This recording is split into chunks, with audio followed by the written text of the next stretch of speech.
যখন ক্রিকেট দল জিতলো তখন মাননীয় প্রধানমন্ত্রী বিসিবির চেয়ারম্যানকে ফোন করলেন। তো বিসিবির চেয়ারম্যান বললেন যে সেঞ্চুরি করেছে সে বগুড়ার সন্তান। তখন প্রধানমন্ত্রী রিয়াকশনে বলেছেন যে না, উনি বাংলাদেশকে রিপ্রেজেন্ট করে। সো এখান থেকে অনেকে একটা বড় ক্রিটিক নিয়েছে যে সেই পুরনো তো যেই কি বলে এই শব্দটাকে, তেলমারা, রাইটলি বলেছেন, সেখানে প্রধানমন্ত্রীর এই আচরণটাতে একটা সবার জন্য একটা মেসেজ আছে যে উনি এটাকে এন্ডোর্স করেন না। আপনি কিভাবে দেখেন বিষয়টা? সবার জন্য মেসেজ আসবে না, কারণ রাজনীতিতে চাটুকার যারা থাকে, তেলবাজ যারা থাকে, তারা তেল মারতেই থাকবে। কিন্তু প্রধানমন্ত্রী এই মেসেজটা পরিষ্কার করতে পেরেছেন। প্রধানমন্ত্রী পরিষ্কার করবেন, এটা তার প্রজ্ঞার বই প্রকাশ ঘটেছে। হ্যাঁ, কিন্তু রাজনীতিতে আমাদের যে কালচার, সেখানে কালচারে সি উঠে যায়, অনেক সময় আলসার হয়ে যায়, তেল মারতেই থাকবে। কারণ 10 বার তেল মারলে ওর সময় ভুলে একবার তো কবুল হয়ে যাবে। এটা কি এখন কাজ করে? করতেছে তো।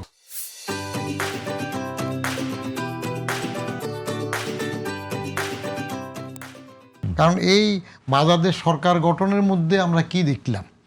চিহ্নিত, দণ্ডপ্রাপ্ত, যার ইমেজ নাই, হ্যাঁ, মোরাল টার্পিচিউড থাকে, অযোগ্য, এই জাতীয় মানদণ্ডের লোকজনও তো সরকার তার একভাবে না একভাবে নিয়েছে। কি জন্য নিয়েছে? ওই যে আগে তেলবাজি করেছে, তাদের পক্ষে কিছু একটা করেছে, সেই লাইনে সেই তরিকাতে থেকে বাদ যেতে পারে নাই। তাহলে তেলবাজিটা থাকবে, ওটা কাজ। এটা কেন হয়? মানে সরকারের ভেতরে আরো ছোট ছোট কিছু সরকার থাকে। সরকারের ভিতরে ছোট সরকার থাকুক আর বড় সরকার থাকুক, সরকারের ভিতরে ক্ষমতা থাকে। বাংলাদেশের সিস্টেমের মধ্যে সরকারের চাইতে বড় মাস্তানও কেউ নাই, এটা খেয়াল রাখেন।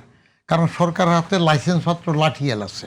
সরকারের যা লাঠিয়াল আছে, পুলিশ বা যারা যারা এইসব নিয়ে আইন শৃঙ্খলা থাকে, এরা মানলে কোনো বিচার নাই।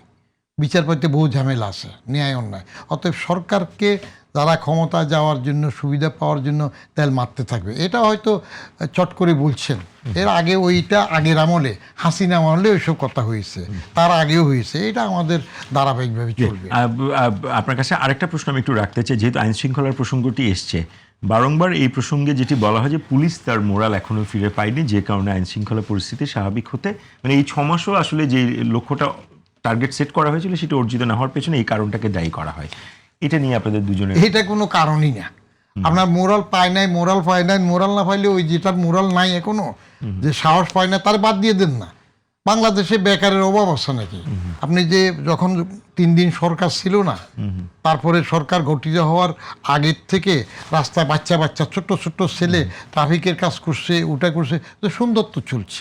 আপনি আরেকটা চ্যালেঞ্জে যান, টেস্ট কেসে যান, যে পুলিশ উঠাই দিয়া 1 সপ্তাহ পুলিশ থাকবে না, জনগণ চালাবে, আর 1 সপ্তাহ পুলিশ চালাবে, কোনটা ভালো চলে দেখবেন। কিন্তু রাষ্ট্র তো সেভাবে ফাংশন করে না, দেখবেন।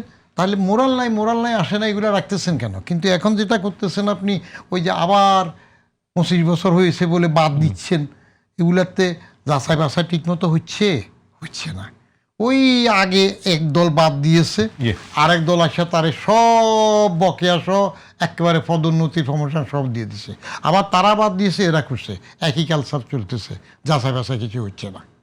জি, আপনার কাছ থেকে শেষ মন্তব্য, সরকারের জন্য এই সুপারিশ যদি কিছু থাকে নেক্সট 6 মাসের জন্য, খুব বুলেট আকারে সরকারের জন্য নেক্সট 6 মাসের সুপারিশ, যেখানে তার ইমপ্রুভ করার সুযোগ আছে। ভালো প্রশ্ন। আমি যেটা ব্যক্তিগতভাবে মনে করি, সরকারের উচিত হবে সাধারণ মানুষ, ওই বুদ্ধিজীবী, রাজনীতিবিদ, অমুক তমুক বড় বড় ব্যক্তি, তাদের কথা বলছি না, শিল্পপতিদের, সাধারণ মানুষ যাতে সুখে শান্তিতে থাকতে পারে।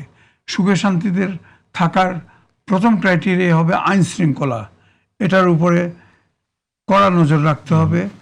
দ্বিতীয়ত হচ্ছে কি দ্রব্যমূল্য, মানুষ যাতে খেয়ে পরে যাতে বাঁচতে পারে। এই দুইটা যদি থাকে, বুঝতে পারছেন, তাহলে পরে সরকারের আর চিন্তার কোনো কারণ নাই, তার যে যা চালাবার সেভাবে চালাইতে পারে।